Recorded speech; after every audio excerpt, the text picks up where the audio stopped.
Hello viewers, welcome back to Fazil Khan tutorial. जैसे कि previous video में देखे थे अपन थोड़े शॉर्ट आंसर्स और एक जो है सो वेरी शॉर्ट आंसर्स। अब इस वीडियो में देखेंगे वेरी शॉर्ट आंसर्स, क्योंकि जो है सो स्टोरेज की कमी की वजह से वीडियो रुक गया था बीच में, इसीलिए मैं नेक्स्ट वीडियो में आप लोगों को कवर कर रहा हूँ।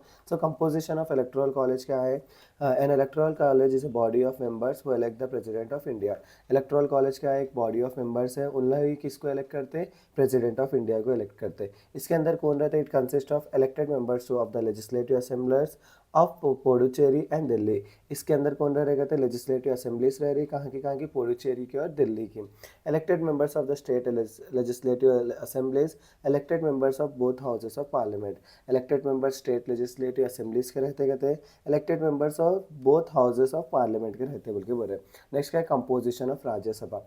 As per article 80 of the constitution, Rajya Sabha can have maximum of 250 members.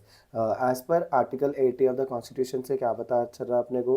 Rajya Sabha के अंदर कितने मैक्सिमम मेंबर्स रह सकते हैं? 250 मेंबर्स रह सकते हैं। Out of which the president nominated 12 members and the remaining 238 members are representative of the states and the 2 union territories. क्या बोल के बोल रहे? Out of which present nominates 12 members और द रिमेनिंग 238 मेंबर्स क्या रहते कहते? रिप्रेजेंटेटिव ऑफ द स्टेट्स रहते कहते, और 2 यूनियन टेरिटरीज रहते बोल के बोल रहे। At present Rajya Sabha consist of 245 members. Presently Rajya Sabha के अंदर कितने मेंबर्स है कहते हैं? 245 मेंबर्स है बोल के बोल रहे। The president nominates candidates who have special knowledge और who possess practical experience in the field of social service, science, art and literature. ये प्रेसिडेंट किसको नॉमिनेट करता कहते हैं? जिसके पास जो है स्पेशल नॉलेज है, या तो उन लोगों ने प्रैक्टिकल एक्सपीरियंस है, जिसके जैसे कि सोशल सर्विस की फील्ड के अंदर, या साइंस की फील्ड के अंदर, या आर्ट की फील्ड के अंदर, या तो लिटरेचर की फील्ड के अंदर। ये वाला क्वेश्चन है। नेक्स्ट जो है सो अपने को क्या बोलते हैं? नेशनल इमरजेंसी का क्वेश्चन भी बार बार पूछा जा रहा, तो नेशनल इमरजेंसी देख लेंगे पर। If the president is satisfied that a serious emergency exists in the country or part of its region and it is threatened by war or armed rebellion, then he imposes national emergency on the written advice of Union Council of Ministers. national emergency कब exist होती है country में? जब president feel करता है कि serious emergency है, अपने को जो है सो क्या बोलते हैं, रीजन को थ्रेटन हो रहा वॉर से, या आर्म्ड रेबेलियन बोले तो क्या बोलते हैं, बंदूकों से कोई क्या बोलते हैं नुकसान पहुंचा सकता बोले तो, तब क्या यूनियन काउंसिल ऑफ मिनिस्टर्स क्या करते? क्या इमरजेंसी, नेशनल इमरजेंसी ला लेते। It is required to be approved by the parliament with minimum majority of 2/3 members present. अब देखो कि किससे अप्रूव होना है? पार्लियामेंट के 2/3 मेंबर्स से जो है सो ये क्या बोलते हैं, नेशनल इमरजेंसी के लिए अप्रूवल रहना। Voting has to be done in every house under a month. Voting कितने? 1 मंथ के अंदर अंदर जो है सो वोटिंग लेते हैं। The proclamation will be in 4-6 months. कितने मंथ्स के अंदर प्रोक्लेमेशन देते हैं? 6 मंथ्स के अंदर। इतना भी लिखे तो बहुत हो जाता है अपना। नेक्स्ट क्या है अपने को? ये वाला स्टेट गवर्नमेंट, स्टेट एग्जीक्यूटिव किसके कहते हैं? The governor, the state council of ministers and the chief minister together act as state executive. देखो, governor, state council of ministers और चीफ मिनिस्टर मिले तो सबको मिला के क्या बोले अपन? स्टेट एग्जीक्यूटिव बोले। The chief minister act as the head of the state executive. Chief minister क्या एक्ट करता कहते हैं? State of the head of the state executive act करता कहते हैं। Administrative personal also exist for assisting the ministers in the state government functioning. क्या बोलते हैं? एडमिनिस्ट्रेटिव पर्सनल्स भी क्या करते कहते हैं? मिनिस्टर्स को असिस्ट करते कहते हैं स्टेट गवर्नमेंट फंक्शनिंग के अंदर। The governor appoints the minister based on the chief ministers advice. Governor क्या करता कहते हैं? अपॉइंट करता कहते हैं मिनिस्टर्स को, किसकी एडवाइस पे? चीफ मिनिस्टर्स की एडवाइस पे। बस इतना। नेक्स्ट क्या है अपना? Assembly speaker. The Legislative Assembly consists of a speaker and a deputy speaker. Their powers, positions and functions are similar to those of the Lok Sabha speaker. Legislative Assembly consists क्या रहता कहते हैं? उसके अंदर एक स्पीकर रहता है और एक डिप्यूटी स्पीकर रहता कहते हैं। उनके पावर्स, पोजीशंस, फंक्शंस सब कुछ जो है सो लोकसभा के स्पीकर से मिलते जुलते रहते कहते हैं। In the absence of speaker, the deputy speaker conducts the proceedings of legislative assembly. Absence अगर स्पीकर एब्सेंस रहे समझो, उस टाइम पे जो है सो डिप्यूटी स्पीकर क्या करते हैं? असेंबली को कंडक्ट करते हैं बोल के बोल रहे।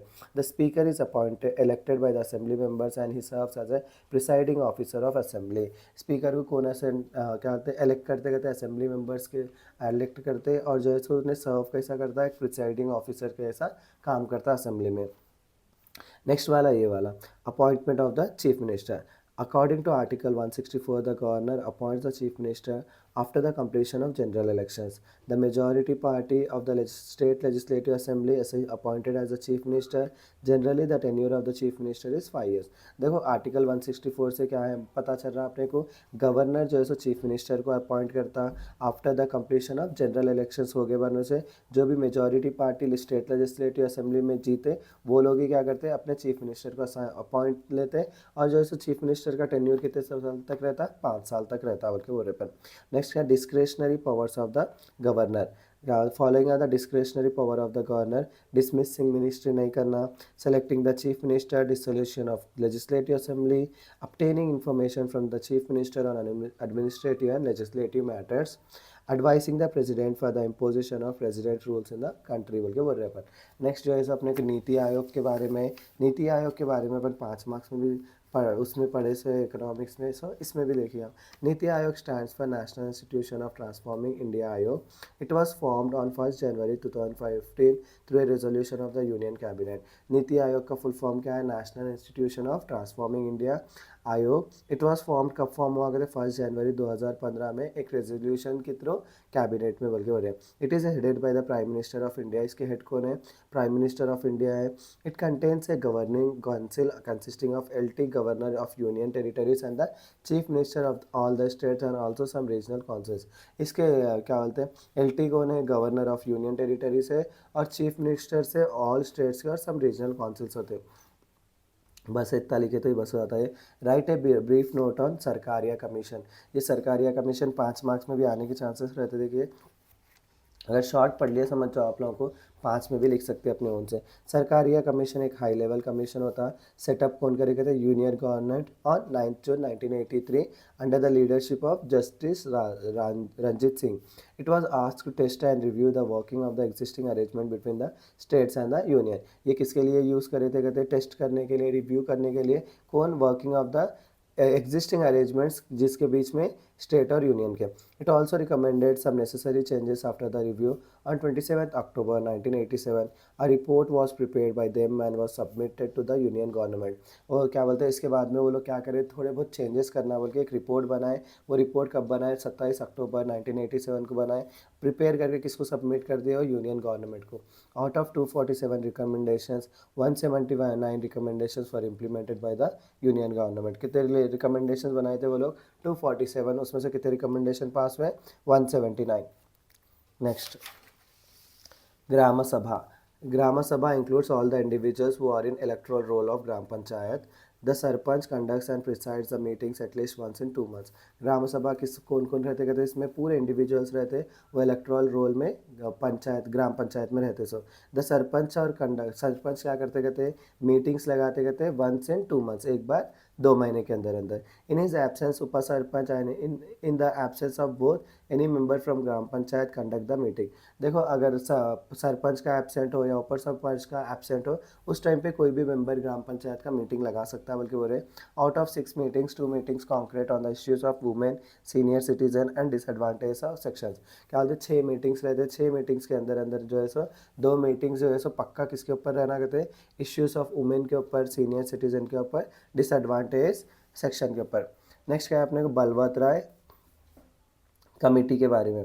The government of India appointed A committee called Balwant Roy Mehta Committee, headed by Balwant Rai Ji Mehta on 16 January 1957. Its main purpose is to study the reason for failure of previous rural development programs and also to provide suggestions for democratic decentralization. ये government of India क्या appoint करे, बलवंत राय Mehta committee appoint करे। कौन थे उसके head, Balwant Rai ji Mehta थे 16 जनवरी 1957 में। इसका मेन पर्पस क्या था बोले तो, रूरल डेवलपमेंट प्रोग्राम्स क्यों फेल हो रहे हैं उसके जो है रीजंस बताओ बोल के था। इतना ही बस कर लिए तो भी हो जाता है। Mayor Nick.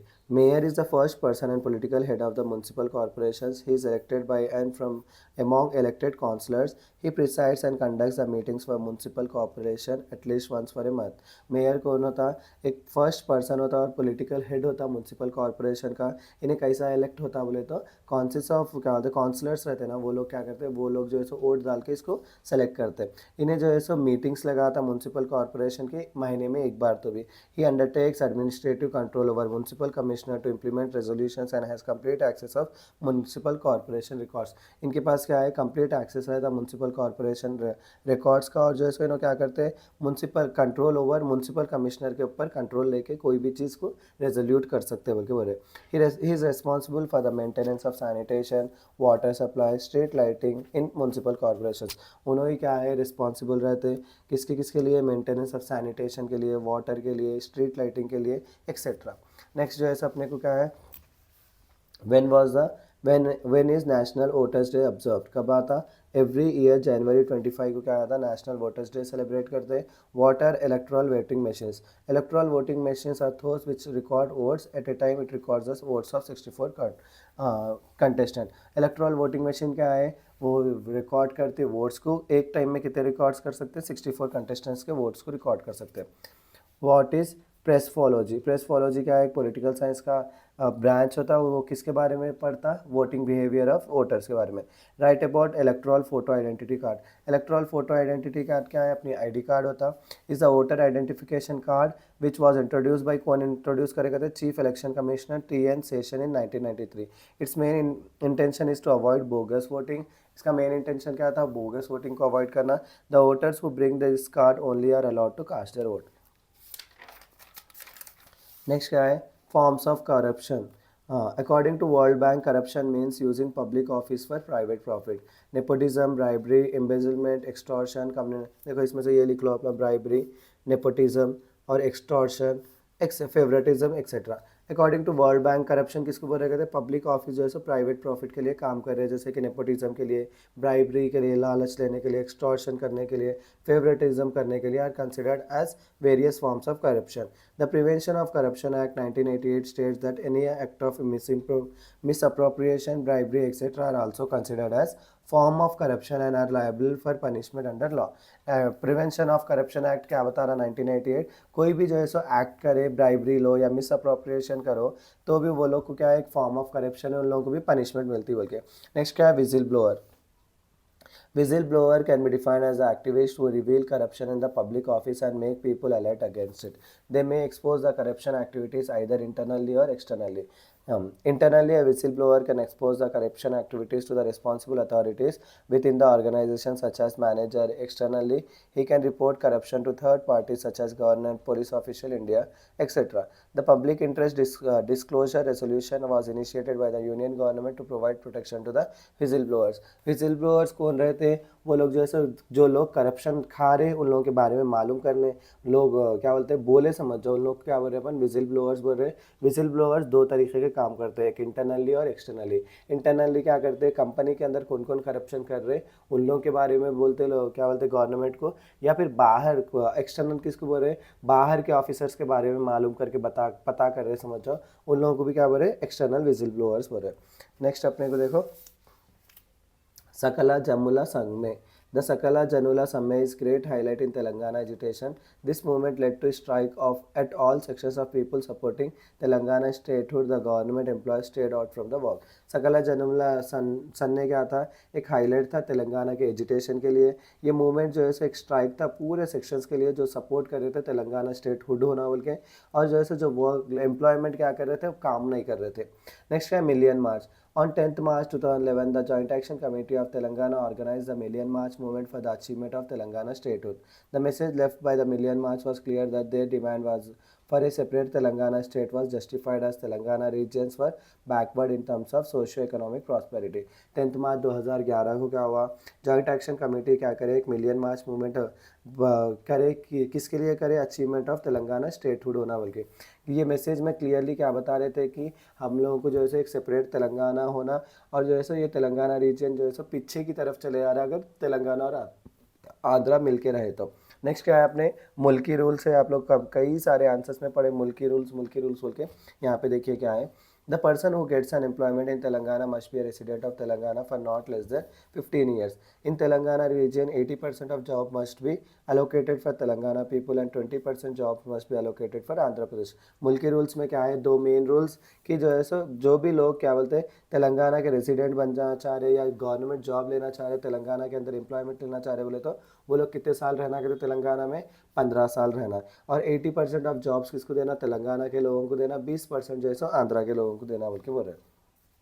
Hyderabad as a common capital. As per the Andhra Pradesh Reorganization Act 2014, Hyderabad city will remain as a common capital for both the states of Telangana and Andhra Pradesh for a period of 10 years. After the completion of the 10 years periods, Hyderabad will remain as a capital city of Telangana state. Only Andhra Pradesh shall have a new capital. During this 10 years periods, a chosen city will be developed and government structure will be built in the city of Andhra Pradesh. This city will serve as the capital of Andhra Pradesh. देखो क्या बोलते हैं, as per the Andhra Pradesh reorganisation act 2014 क्या बता रहा है, Hyderabad city जो है सो कॉमन कैपिटल रहता तेलंगाना के लिए, आंध्र प्रदेश के लिए 10 साल तक। जब कब तक जो है सो क्या बोलते हैं तेलंगाना, जब तक आंध्र प्रदेश वाले नया कैपिटल नहीं बना लेते, जब तक जो है सो हैदराबाद ही क्या रहता, दोनों क्या बोलते स्टेट्स के लिए कैपिटल रहता है। 10 साल के बाद में एक सिटी को जो है सो आंध्र प्रदेश वाले सेलेक्ट कर लेते हैं, उसमें पूरे गवर्नमेंट बॉडीज़ को बना लिए बने से वो लोग वहाँ का क्या बोलते हैं कैपिटल बना लेते हैं बोल के बोल रहे हैं। नेक्स्ट, स्मार्ट गवर्नेंस में से in which year the RTI was enacted and enforced, कब ये आ गए थे, 15 जून 2005 को हुआ, एंड इन्फोर्स कब हुआ करते अक्टूबर 2005 को। What is accountability, accountability implies the officials, public servants or civil servants are accountable for their decisions and actions for the public, thus they are subjected to public scrutiny. It also includes bodies, civil society organizations, stakeholders and organizations. Transparency and rule of law can provide accountability. Accountability किसको बोल रहे हैं अपन, officials को बोल रहे हैं, जो public servants हो सकते हैं या तो सिविल सर्वेंट्स हो सकते हैं, वो अपने डिसीजंस के लिए, एक्शंस के लिए पब्लिक के सामने आना, वही जो है सो पब्लिक स्क्रूटिनिटी कर सकते हैं। और जो है सो उनका इंक्लूड करते बॉडीज़ क्या क्या रहता है उसके अंदर, सिविल सोसाइटी ऑर्गेनाइजेशंस रहते, स्टेक होल्डर्स रहते, ऑर्गेनाइजेशंस रहते बोल के बोल रहे हैं अपन। नेक्स्ट क्या है अपना लोकायुक्ता। लोकायुक्ता एक स्टेट लेवल ऑफिस होता which studies allegations on public service regarding discharge of their power and duties.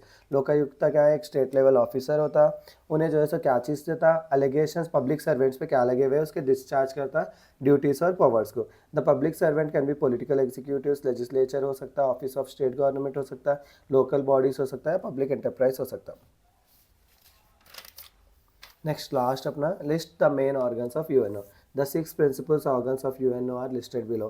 General Assembly है, Security Council है, Economic and Social Council है, Trusteeship Council है, International Court of Justice, 6 Secretariat है। पंचशील अपन already पढ़े सो है। What is BIMS TEC? The Bay of Bengal Initiative for Multi-Sectoral Technical and Economic Cooperation is an organization set up in 1997. The member of organizations are India, Bangladesh, Nepal, Bhutan, Sri Lanka, Myanmar and Thailand. ये क्या बोल रहे हैं अपन, BIMSTEC क्या है बोल के बोल रहे हैं, बे ऑफ बंगाल इनिशिएटिव है मल्टी सेक्टरल टेक्निकल और इकोनॉमिकल कॉर्पोरेशन के लिए। एक ऑर्गेनाइजेशन वहाँ कब सेटअप करे गए थे, 1997 में करे गए थे। द मेंबर ऑफ ऑर्गेनाइजेशंस के कौन है गए थे, बांग्लादेश, नेपाल, भूटान और श्रीलंका, म्यांमार और थाईलैंड है बोल के बोल रहे। BRICS क्या है, is the acronym for the Association of 5 Big Emerging Economics of the World. It consists of Brazil, B से Brazil, R से Russia, I से India, C से China, S से South Africa. Last का है, who is the present Secretary General of UNO? Secretary General is the head of UNO. At present the Secretary General of UNO is Antonio Guterres है। He was appointed कब करेगा तो ना 1 जनवरी 2017 by the general assembly. ये थे मेरे most important short answers questions. आप लोग अच्छे से पढ़िए, अच्छे से रिवाइज करिए, 99% इसमें से ही क्वेश्चन आएंगे आप लोगों को। सो इसी के साथ मेरा आज का वीडियो यहीं ख़त्म करता हूँ। Please do like, share and subscribe to Fazil Khan tutorial.